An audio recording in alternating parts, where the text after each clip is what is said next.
My name is Honest Peter. That's my government name. I'm the last born and the only son in a family of 4 children. I only got like 3 sisters, and I'm the only son. I went to school in Essex from primary to secondary. Then university IFM, 2012 that was completed. Yeah, and started working, started my own business. Actually, I was employed for some time. Then I opened my own company, insurance company. Yeah, and now we're here. Yeah.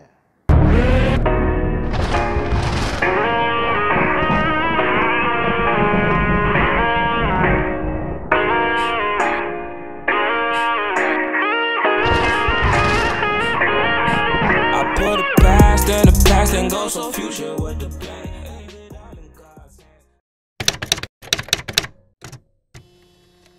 It started at first. It started with me and ID. Then later on, one incredible joined us at school. I remember the first time in school, and we was in Form 3, me with ID. Then one incredible joined us in Form 4. We just opened the school from a break.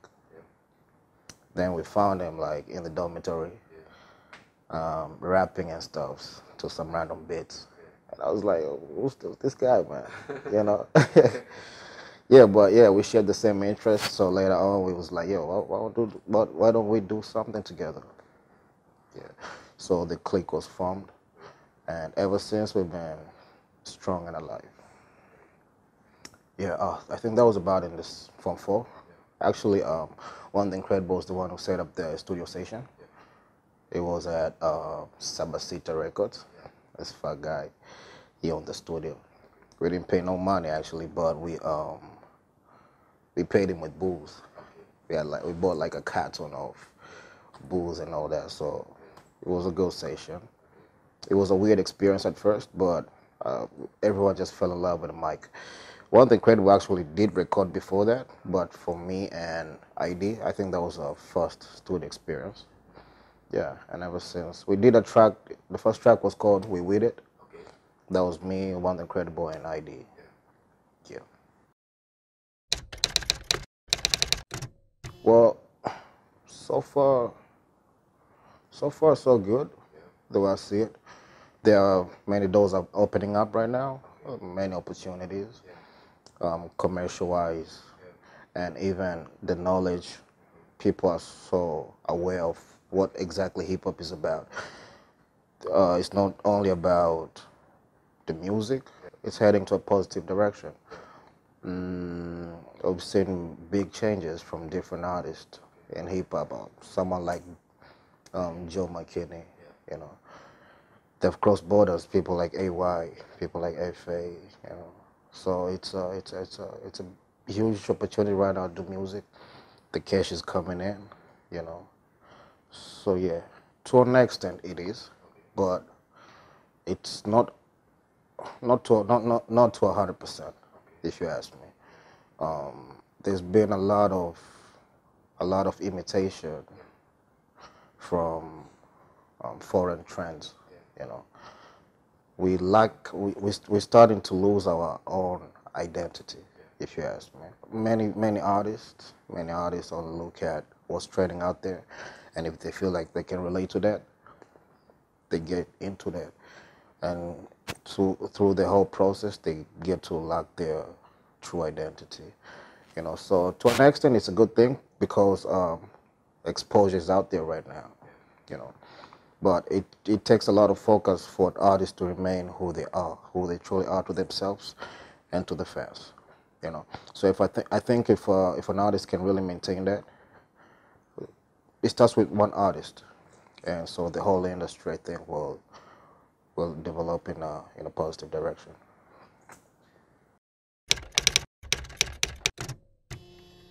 Right now, it is. It is. As a matter of fact, right now it's a full-time job. You know, we have living examples. You know, of the likes of VQ, likes of Wakazi, likes of FAAY, and all that. There are many platforms right now, and as we know right now, the music has turned into a digital way of operating. You know, there are lots of platforms right now that can monetize the art. You know, the different channels. There's YouTube. I just heard about Insta TV.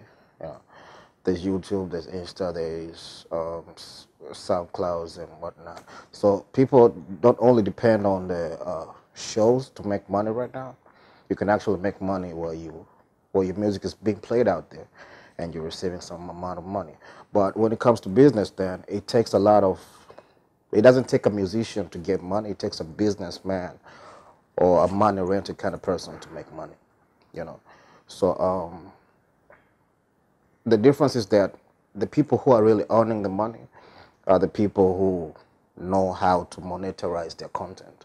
You know, you might have good content and everything, but if you cannot know how to put a price tag and value on your product, you'll be just another good artist. You know, yeah.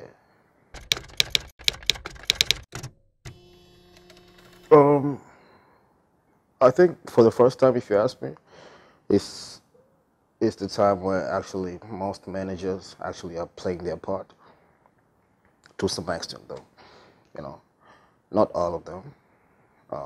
So it takes a lot to be a manager. It's an investment, actually. You know, so a manager, first things first, has to truly believe in the artist. You know, to put some money in there. No one will put money in any random person without a dream or a vision, a practical one. You know, so it takes a lot.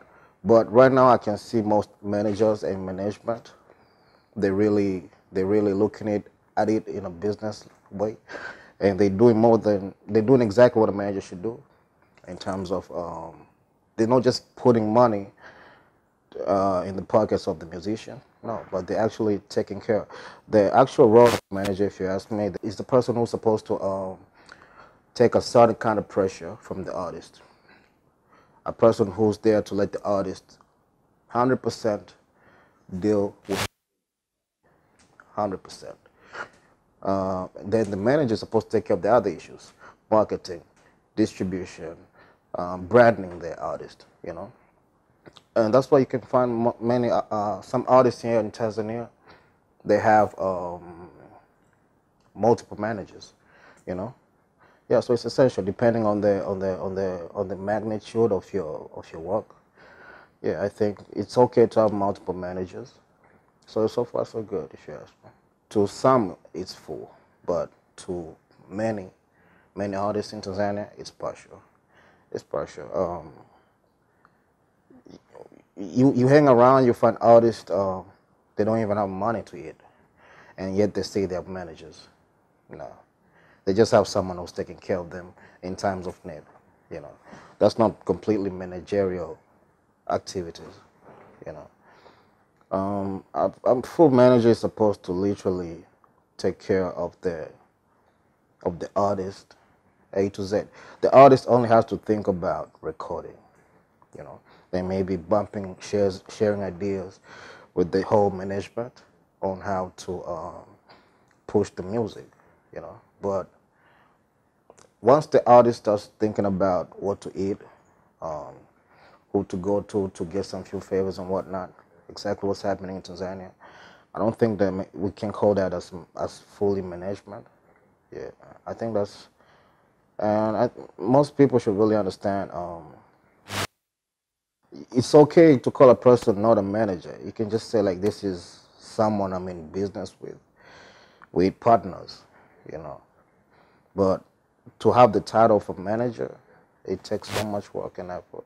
Most labels, all they do is provide studio time and yeah, a couple of shows and whatnot. But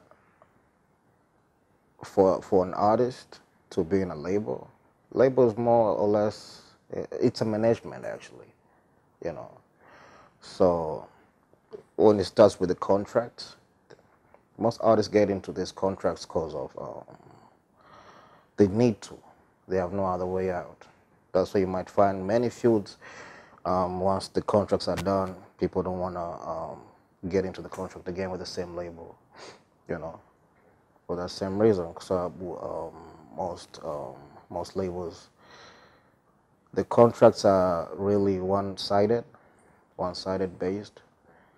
If you get into this kind of an agreement, just for either the need of using one another, obviously it's practically using one another, but for the prosperity of both of you, I think I think people will get into a better place. I can talk about Wanene. I think it's among the strongest labels in Tanzania right now. I see how they treat the artist. Okay, I don't know what goes behind the curtains, but what I see is what I can tell you. I see someone like Chinbiz. You can tell he's in a proper management. I see Wasafi. I see the artist.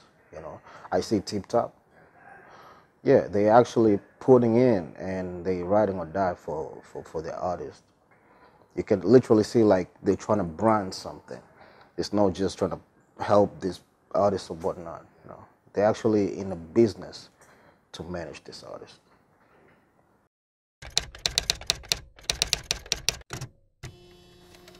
Well, hip hop is a culture, and Tanzania is also a country with its own culture. You know, we've we have embraced the hip hop culture. You know, embracing it means it comes with its pros and cons. You know, there's a lifestyle to it. There is a way of living when you're doing hip hop or engaged in hip hop. You know, and it really has a conflict with the Tanzanian culture. But I can say for now, at least, the awareness is way well distributed across the country. Because before back then, I think we all know the story. Like when you're doing hip hop, you look like an outlaw or something, you know. But right now, actually, the artist and the whole industry, the movement, they've tried to prove that it's not really, it's not really being an outlaw when it comes to hip hop. It's more of it's a job actually right now. It's a full-time job, full-time employment. So, yeah, but the suppress is still there. The suppression is still there. It falls pure on the artist.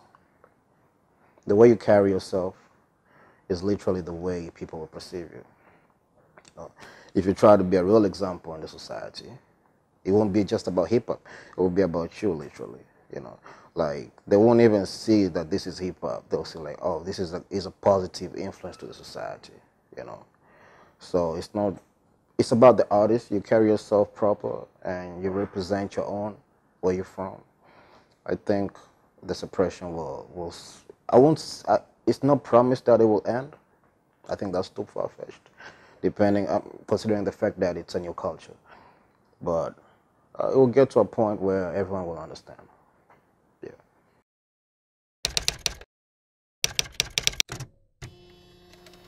Albums. If you ask me something about album, the first thing that comes into my mind right now, with the state of the whole music industry, hip hop, Wakazi. Wakazi has tried to uh, lead by example, if you ask me, and he has proven that you can't. I'm talking about the Kisimani album, actually, his latest album. You can't actually have an album and earn money, uh, in contradiction to what most people think and say that albums don't pay and all that. It's not really about just going on the studio and producing an album and just selling it. There's a lot involved: marketing, distribution, branding. You know, I think that's where most people, when you're a lazy thinker, you always look for simple and quick excuses, to run away from the problem. And because I try to tackle that problem, album for a hip hop artist, it's essential. It's essential. um, it gives you credential, but it's a body of work that literally defines a certain goal. It defines who you really are.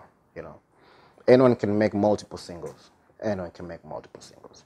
But an album actually defines the state you are at that particular time. It shows where you're from, where you are, and where you're going as an artist.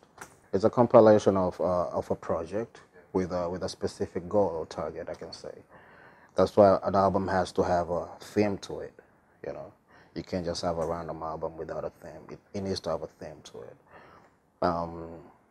Now, when it comes to monetizing the body of work, the album, now that's a different talk.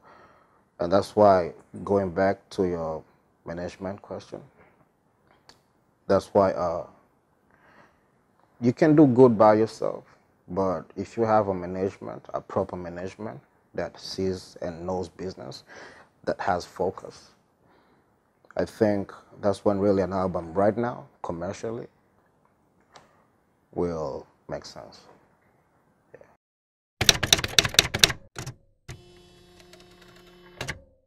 It can do both. It can do both. It can elevate you or lead you to a downfall. I remember like beef between Nako to Nako and Kikos Chemizinga. That beef was different, you know. It was real. It was real as it gets. No gimmicks, no nothing. So from that beef, I could tell. I knew Kikosi before that, and I knew Nako to Nako before that. But from that beef, I think I can tell a lot of Tanzanian population, if not East Africa, came to know about Kikosi and Nako to Nako. You know, not only were they making good music, but the passion involved, the aggressiveness involved in the whole scenario of the beef, that was just different. And that shows you one thing: with hip hop, it's so expected to have beefs once in a while. You know, that's why back in the days there was battles and everything. You know, it was just like a softer version of beef. You know, it's purely expected to have beef. It sharpens an MC's skills. You know, it strengthens your territory. You know, it's so necessary for MCs to be in that kind of position once in a while. Yeah. I don't think I chose hip hop. I think hip hop just chose me. You know, I don't know. I just fell in love with it. I just like the way it makes sense to me. Not only that it's a real lifestyle, you know, it's I really can't say. I just feel like it's something that I relate to on a daily basis, every hour, second, minute, you know. And yeah, man, that's such a huge question. It might take forever to answer that, but it's deeper. It's deeper than it is life. Hip hop is life to me. I didn't choose it; it chose me. Yeah.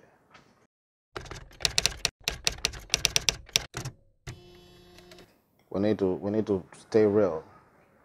We should be always following trends and whatnot. You know, in Africa, South Africa got their own kind of hip hop. Nigeria got their own kind of hip hop. Ghana, you know, Uganda, you know. We shouldn't really follow trends. Like if this is the hot thing in the world, then we all just jump into it. You know, I think by doing so, we lack our identity. You know, what's an industry without an identity? You know, so I don't see an elevation if the industry lacks identity. Yeah.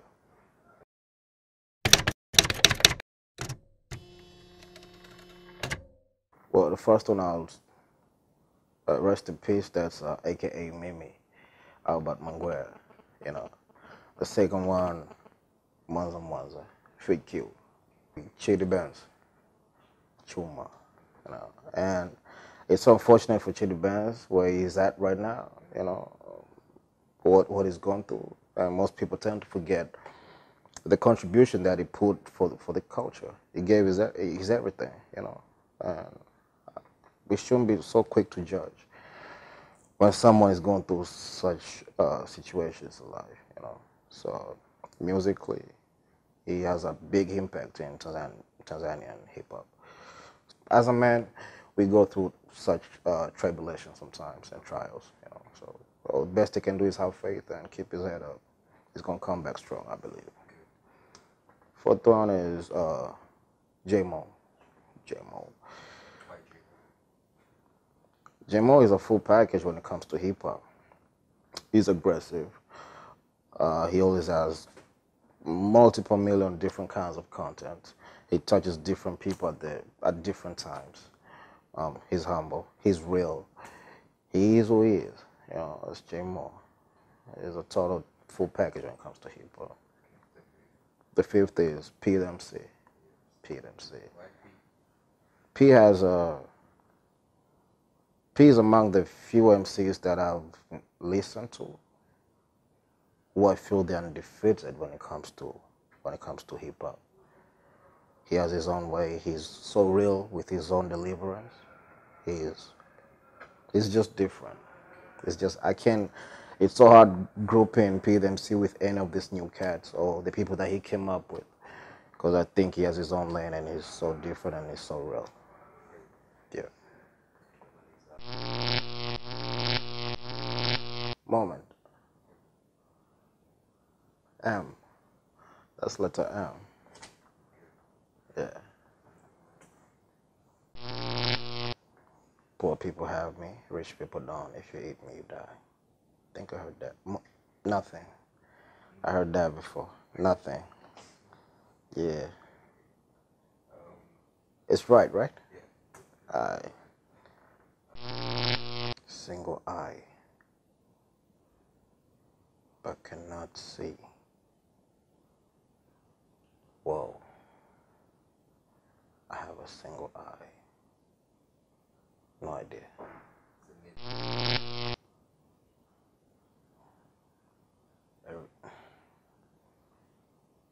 No idea. Silence.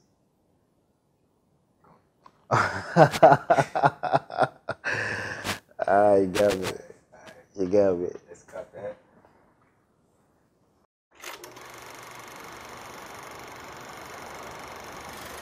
Sitaki kumjua nisiyemjua, hivyo anijue kwa tua. Wanaonijua hawajui kwamba nilivyo tofauti na wanachojua. Unamjua 6 o'clock out, unamjua saa 6 wa machizi aliyekuwa. Mchizi aliyebatika kunifahamu kwenye menace bahati mbaya, dogo hajabatika kunijua. That's a track from Godfidence. The song was called Godfidence. Ilirekodiwa studio moja Mikocheni. The beat was by Young, and it was recorded by One the Incredible, and it was mixed and mastered by Bano Styles. Yeah, it was a track about, it was in the studio, me with ID. Actually, it's a track with me and ID. It was in the studio, and it was on the moment of preparing a project, an Illmatics project. So this day was in the studio, we had a session that we thought to write on something that's real, you know, like what we go through.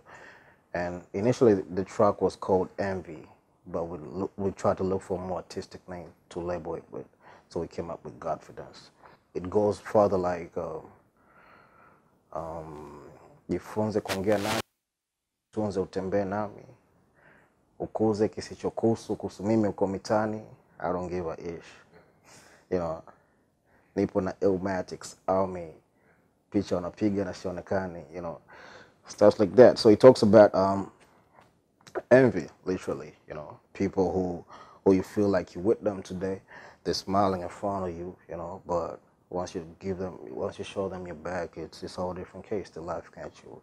It's more like what Chidi Benz is going through, you know. Yeah, at that time he had everything and he felt like he had real people around him. But look at now, you know. So it's basically really about life, what we all go through sometimes. So the key most important thing is to know who you associate yourself with, who surrounds you, the energy that surrounds you. That's really important. Yeah, that was basically much about the track. Okay. It was a project. Actually, the project consists of a couple more tracks, like more than 8 tracks. Sorry, more than 8 tracks. There were They are some smashing hits, but it's not released yet. Yeah, it's not released yet. It's still under progress. Yeah, it's still under progress. Yeah. Godfidence, the reason why we gave the name Godfidence, you know. Godfidence, we derived it from confidence, but we put God in it. Yeah. God in it stands for a lot of things. It stands for, first, God as God, you know. When you're going through that situation, the best thing you can hope for is God to be with you, you know. And the confidence is like, since it's with me, I'm confident. Yes! Yes, yes, yes, yes! It's so night and day to me right now. You know? You It's know? not even in his character. Get down with them boys, nigga. Staki kumjua nisiyemjua, hivyo nijue kwa tua. Wanaonijua hawajui kwamba nilivyo tofauti wanachojua. Unamjua 6 o'clock au unamjua saa 6 wa machizi aliyekuwa chizi aliyebatika kunifahamu kwenye menes bahati mbaya dogo jabatika kunijua. Jifunze kuongea nami, jitunze utembee nami, ukuze kisichokuhusu kuhusu mimi kwa mitani. I don't give a fuck. Nipo na Illmatics Army, picha wanapiga na sionekani. Machizi gani wanafiki mitani, wa hali gani walafi, wasia zangu saa 6